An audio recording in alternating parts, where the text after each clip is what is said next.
Assalamualaikum warahmatullahi wabarakatuh. Selamat malam.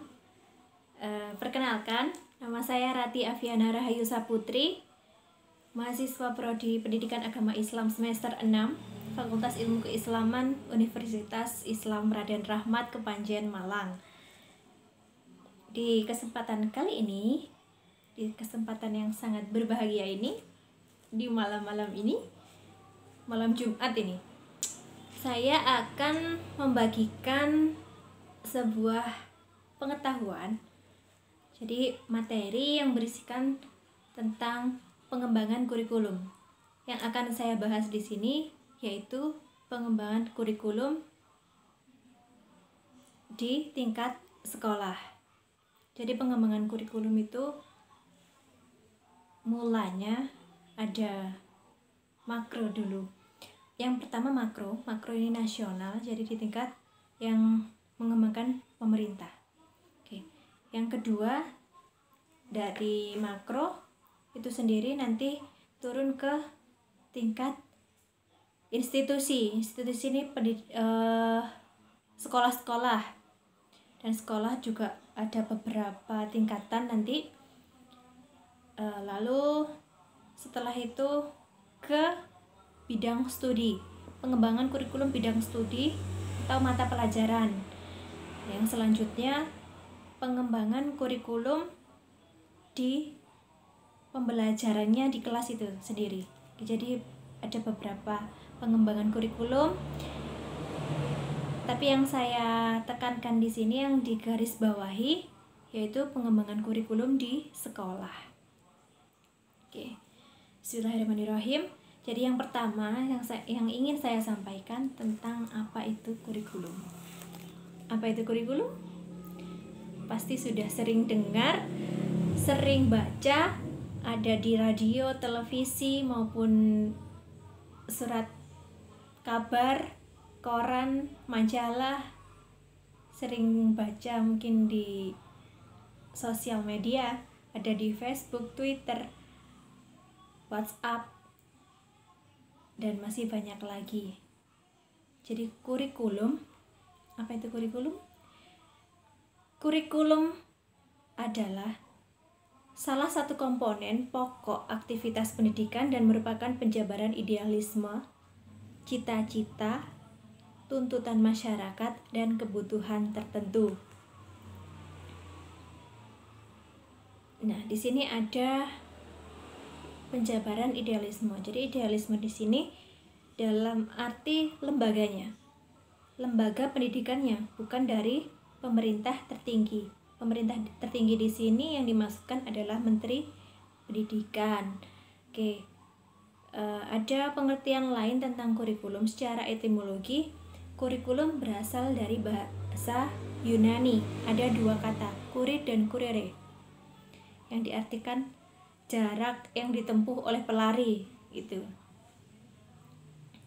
Tapi itu pada zamannya. Seiring berjalannya waktu, kurikulum juga berarti seperangkat rencana dan pengaturan mengenai tujuan, isi, dan bahan pelajaran serta cara yang digunakan dalam penyelenggaraan kegiatan pembelajaran untuk mencapai tujuan pendidikan tertentu.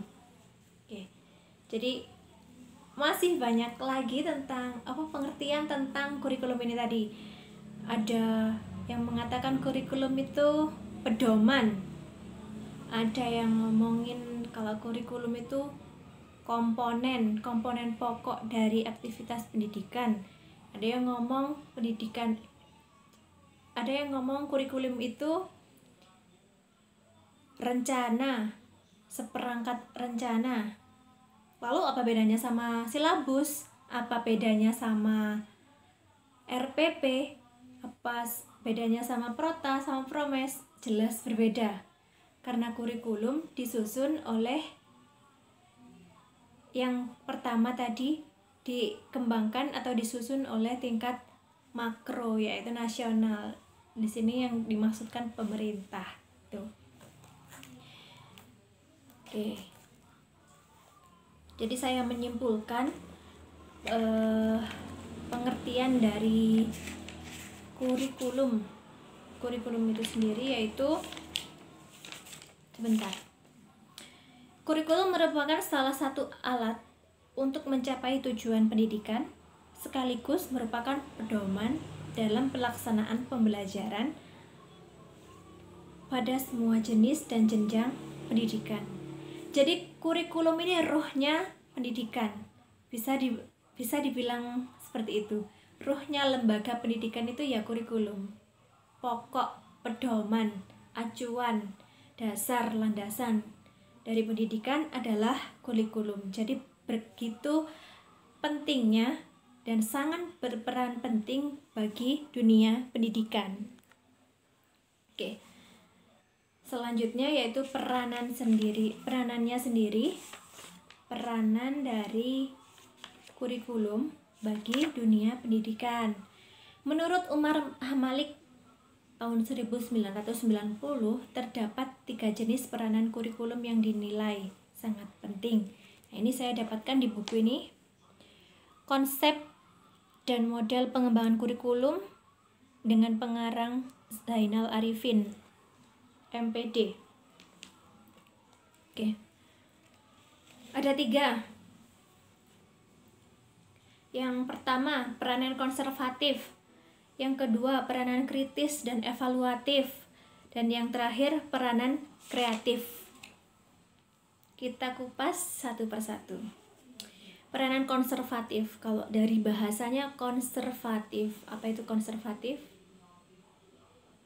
Berarti kan turunan yang diwariskan. Oke, jadi peranan konservatif yaitu peranan kurikulum untuk mewariskan, mentransmisikan, dan menafsirkan nilai-nilai sosial dan budaya masa lampau yang tetap eksis dalam masyarakat. Jadi kita ambil sebagai pendidik, kita mengambil nilai-nilai positif dari budaya dan tradisi di masyarakat untuk dikembangkan, untuk diterapkan kepada peserta didik di masa yang akan datang, seperti itu. Jadi tidak lepas dari mewujudkan visi, misi maupun tujuan dari pendidikan nasional tentunya. Oke, peran yang kedua yaitu kritis dan evaluatif. Nah, peran yang kedua ini peranan yang memiliki dan memilih nilai-nilai sosial budaya yang akan diwariskan kepada peserta didik berdasarkan kriteria tertentu. Nah, ini ada kriteria tertentu. Jadi asumsinya itu ya nilai-nilai sosial budaya yang ada di masyarakat itu sendiri. Namanya nilai-nilai sosial, nilai-nilai budaya itu pasti akan berubah, pasti akan juga berkembang seiring berjalannya waktu dan pergantian zaman.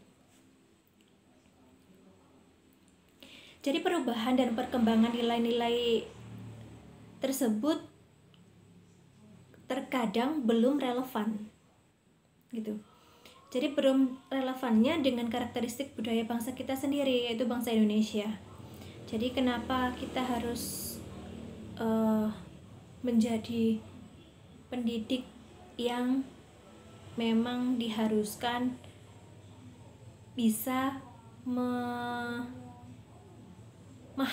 karakteristik baik itu dari peserta didik maupun lingkungan sekitar kita.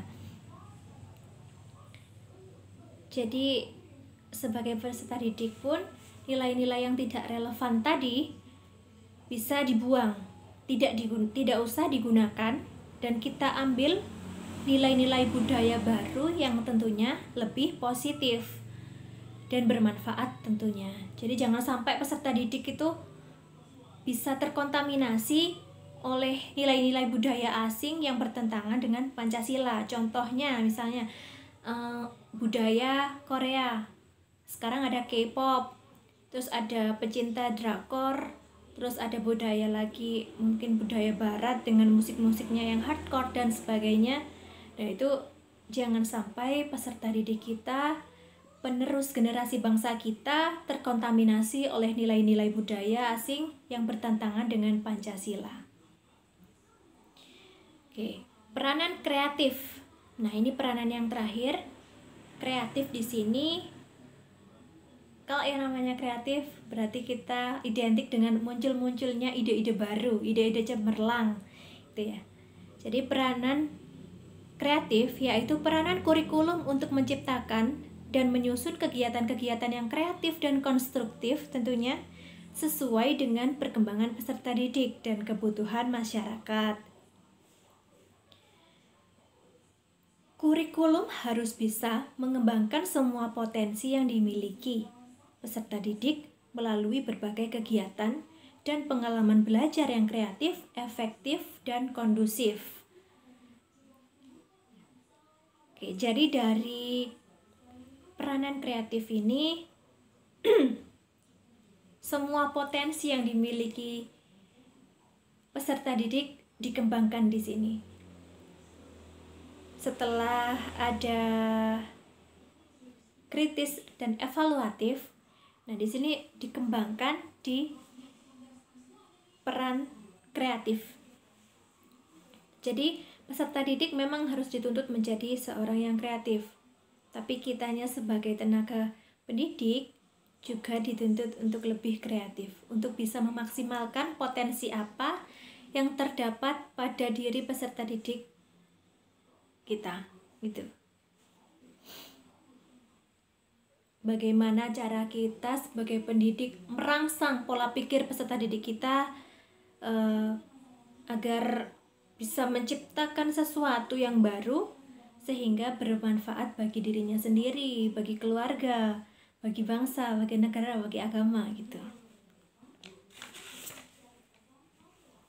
Oke, yang selanjutnya yaitu kita langsung masuk ke pengembangan kurikulum. Kalau kita ngomongin pengembangan, namanya jangankan kurikulum, budaya aja berkembang. Kita aja sebagai manusia, terus tumbuhan, hewan, segala makhluk hidup juga berkembang. Yang berkembang apa? Kalau manusia, pola pikir kita. Oke, jadi di sini sebelum masuk ke tahapan-tahapan bagaimana mengembangkan kurikulum, kita harus tahu dulu prinsip-prinsipnya. Ada banyak sekali prinsip-prinsip tentang pengembangan kurikulum. Saya kembali lagi mengambil referensi dari bukunya DRS Zainal Arifin. Prinsip-prinsip kurikulum dibedakan menjadi dua, yaitu prinsip umum dan prinsip khusus. Kita langsung yang umum dulu. Yang prinsip pertama, prinsip berorientasi pada tujuan dan kompetensi. Oke, yang kedua, prinsip relevansi. Ketiga, prinsip efisiensi. Selanjutnya keefektifan. Selanjutnya fleksibilitas. Prinsip integritas, kontinuitas, sinkronisasi, objektivitas, demokrasi. Itu tadi ke 10 prinsip umum. Yang umum ya. Oke. Prinsip khususnya ada 3. Ada 5. Prinsip-prinsip tujuan kurikulum itu sendiri. Setelah tujuan pasti ada isi, kemudian didaktik, metodik, dan prinsip yang selanjutnya berkenaan dengan media dan sumber belajar, dan yang terakhir evaluasi. Nah, itu dari prinsip-prinsip tadi baru kita bisa mengembangkan kurikulum dengan tahapan-tahapan yang benar. Oke, jadi tahap seperti yang saya jelaskan di awal tadi, bahwasanya tahapan kurikulum itu dari yang terbesar itu tahapan makro itu berada di tingkat nasional pemerintah. Jadi pada tingkat ini pengembangan kurikulum dibahas di ruang lingkup nasional. Kita menyebutnya Tri Pusat Pendidikan, yaitu pendidikan ada 3, formal, informal, dan non-formal. Formal seperti sekolah dasar negeri, seperti itu. Kalau informal, pondok pesantren, tapi yang punya tujuan khusus juga. Kalau non-formal seperti pelatihan-pelatihan, itu non-formal. Nah, dari Tri Pusat ini juga baik secara vertikal maupun horizontal. Kalau vertikal kita bisa bayangkan ya, naik ke atas. Jadi ada tingkatan di sini. Vertikal maupun horizontal. Saya jelaskan yang vertikal dulu. Yang vertikal dari tingkatan yang terendah ada TK RA, Taman Kanak-kanak Raudhatul Ahkam. Oke, yang tingkatan kedua SDMI, Sekolah Dasar Madrasah Ibtidaiyah, selama 6 tahun. Tingkatan selanjutnya SMP MTS, Sekolah Menengah Pertama Madrasah Sanawiyah.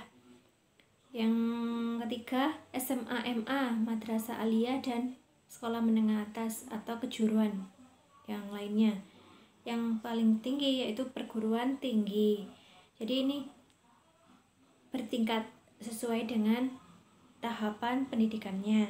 Oke, kalau yang secara horizontal pengembangannya juga sesuai dengan pendidikan, jenis pendidikan atau sekolah yang sederajat.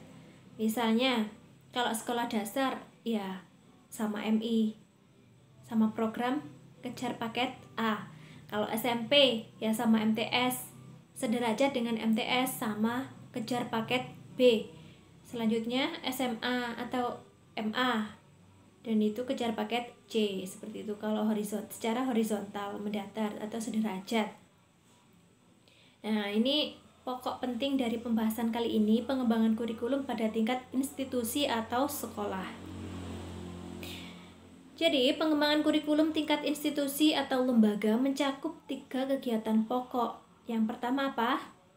Merumuskan tujuan sekolah atau standar kompetensi lulusan masing-masing lembaga. Pasti SKL-nya, tujuannya, intervensinya apa? Sebelum kita mempunyai kurikulum itu sendiri, kita harus membuat intervensi terlebih dahulu, perencanaan. Jadi di sini merumuskan tujuan sekolah atau standar kompetensi lulusan. Standar kompetensi lulusan ini atau yang seringkali disebut SKL, ini sumber yang digunakan dalam merumuskannya juga tergantung dengan sekolah atau lembaganya masing-masing. Jadi tidak dari pusat, dari pemerintah. Jadi yang dari pemerintah atau nasional makro itu hanya seputar tingkatannya aja, SD, SDMI, kemudian MTS, SMP gitu.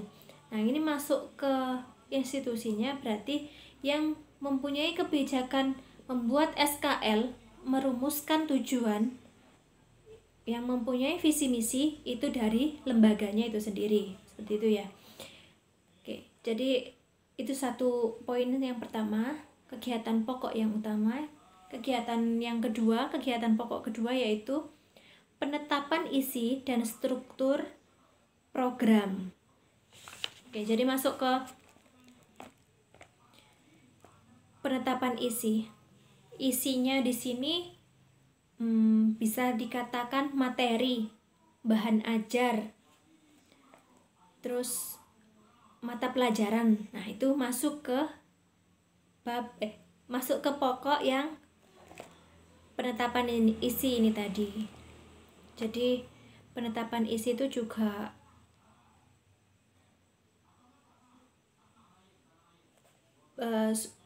berhubungan dengan sumber belajar juga ya nantinya ya. Nanti ada di tahapan yang terakhir, Oke, jadi yang tadi itu apa, penetapan isi dan struktur program. Nah, di sini kalau struktur program pasti setiap lembaga pasti punya namanya program. Nah, program semester, program tahunan, dan banyak sekali program. Dan yang terstruktur pastinya, terstruktur, terencana dengan baik. Misalnya mencakup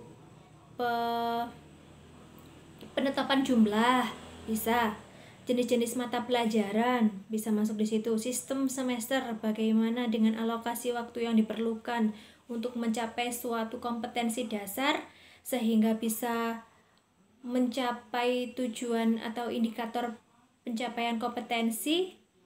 Itu kan pasti ada alokasi waktu yang ditentukan. Nah, itu kebijakan dari lembaga itu sendiri. Membuat RPP, membuat silabus, program semester, program tahunan, kalender pendidikan. Nah, itu di lembaganya sendiri. Adapun penyusunan strategi, nah ini yang ketiga. Tahap yang paling terakhir, yang ketiga, yaitu penyusunan strategi pelaksanaan kurikulum. Pasti ya, kalau di sini kan penyusunan strategi implementasinya, kalau yang mengimplementasikan kurikulum siapa kalau bukan guru? Ya pasti ada guru, tenaga kependidikan, penjaga perpustakaan, terus penjaga sekolah, terus operator, ahli media, ahli IT, tata usaha yang bisa membantu terwujudnya pelaksanaan kurikulum itu sendiri. Misalnya menyiapkan sarana prasarana, melaksanakan pembelajaran. Kalau guru ya mengadakan penilaian, mengadakan bimbingan dan penyuluhan, dan juga melaksanakan administrasi sekolah untuk tata usaha itu. Oke, tahapan yang selanjutnya, meskipun ini bukan yang pokok, saya jelaskan sedikit, yaitu perkembangan kurikulum pada tingkat mata pelajaran. Kalau sudah ngomongin mata pelajaran, berarti kita sudah ngomongin silabus. Pastinya pasti ada silabus tiap semester. Silabus suatu bidang studi itu berisi ada, kalau kurikulum KTSP itu berisi standar kompetensi. Ada kompetensi dasar dan langsung ada kompetensi materi pokok atau pembelajarannya. Oke, berbeda dengan kurikulum 13 atau Kurtilas yang sekarang itu tidak ada SK, tidak ada standar kompetensi, jadi langsung ada kompetensi inti. Jadi setelah kompetensi inti, kita membuat KD kita kembangkan menjadi indikator pencapaian kompetensi. Nah, itu kita kembangkan sendiri, pendidik yang mengembangkan bagaimana siswa untuk mencapai tujuan sesuai yang diharapkan. Tuh. Jadi fleksibel ya, kalau yang pengembangan di tingkat mata pelajaran ini fleksibel, bisa misalnya dengan cara MGMP, musyawarah guru mata pelajaran, bisa dengan PKG, pusat kegiatan guru itu bisa, terus dengan KKG itu bisa. Jadi banyak cara di sini. Nah, ini yang terakhir, pengembangan kurikulum pada tingkat pembelajaran di kelas. Kalau yang di kelas itu ya murni dari gurunya sendiri, murni guru yang menyusun program, kan sudah menyusun program tadi. Jadi ini yang dikembangkan di kelas, berarti harus ada apa? Ada sumber belajar. Sumber belajarnya di sini berupa buku, modul, atau mungkin butuh narasumber untuk yang didatangkan. Misalnya ada mata pelajaran yang butuh sosok narasumber yang akan didatangkan, itu bisa menjadi sumber belajar. Terus yang sesuai dengan RPP yang disusun tentunya. Jadi di dalam RPP ini nanti, nah ini sudah masuk ke tingkat pembelajaran di kelas, pembuatan RPP ya. Di dalam RPP ada salah satu komponen. Di sini ada yang namanya metode. Ya, ada ya. Metode sama media. Jadi metode atau strategi khusus apa yang digunakan untuk menyampaikan mata pelajaran sehingga bisa cepat diterima dan bisa mencapai tujuan tentunya untuk peserta didik gitu. Jadi pintar-pintarnya guru untuk memilih metode itu sendiri. Jadi pintar-pintarnya seorang guru untuk memilih metode. Selain metode tadi, RPP itu ada banyak ada banyak komponen ya di sini. Aduh, bahas RPP lagi jadi pusing. Yang pertama pasti ada identitas sekolah, ada nama sekolah, itu kan? Ada mata pelajarannya, tuh, terus ada topik materinya, terus ada kelas, ada semester, ada alokasi waktu. Nah, turun. Sekarang yang saya jelaskan yang kurikulum 13 aja ya. Kan yang sekarang yang berjalan kurikulum 13. Jadi tidak perlu standar kompetensi, langsung masuk ke kompetensi inti atau KI. Ada KI 1 sampai KI 4. Di situ sudah ada pakemnya yang meyakini apa itu. Mohon maaf saya kurang hafal. Lalu masuk ke kompetensi dasar. Nah, kompetensi dasar di sini sudah masuk kepada materi yang akan diajarkan. Nah, di kompetensi dasar ini akan dikembangkan lagi caranya, dikembangkan lagi dengan cara melihat bagaimana kondisi siswanya sendiri dan juga kondisi lingkungan sekitar sekolah itu sangat mempengaruhi. Jadi tidak sama, semua mata pelajaran tidak akan bisa tersampaikan dengan baik jika kita tidak mengetahui bagaimana karakteristik peserta didik maupun karakteristik lingkungan sekitar sekolah. Jadi yang perlu dipahami itu dulu. Indikator pencapaian kompetensi. Nah, di sini setelah merumuskan kompetensi dasar, kita kembangkan menjadi indikator pencapaian kompetensi. Biasanya satu kompetensi dasar bisa dikembangkan 2 sampai 4 indikator. Seperti itu. Nah, langsung setelah indikator kita merumuskan tujuan. Dari indikator itu tujuan biasanya hanya beda di kata depan atau awalan. Tuh.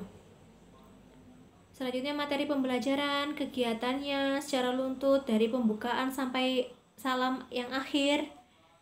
Nah, itu terus mari ngono. Ke bawah Jawanya banget. Terus ada alat, media, sumber, dan pastinya rubrik penilaian. Oke. Jadi kalau sudah menyusun RPP tersebut, guru diharapkan dapat mengelola proses pembelajaran dengan efektif, efisien, itu pasti tujuannya. Jadi dari sekelumit itu hanya secara ringkas saya jelaskan mengenai pengembangan kurikulum. Kurang lebihnya saya mohon maaf. Terima kasih yang sudah nonton. Jangan lupa ingetin kalau ada yang salah di video saya ini. Kelebihan datangnya dari Allah Subhanahu wa taala dan kekurangan datangnya dari saya pribadi. Wallahu muwaffiq ila aqwamit thoriq. Wassalamualaikum warahmatullahi wabarakatuh.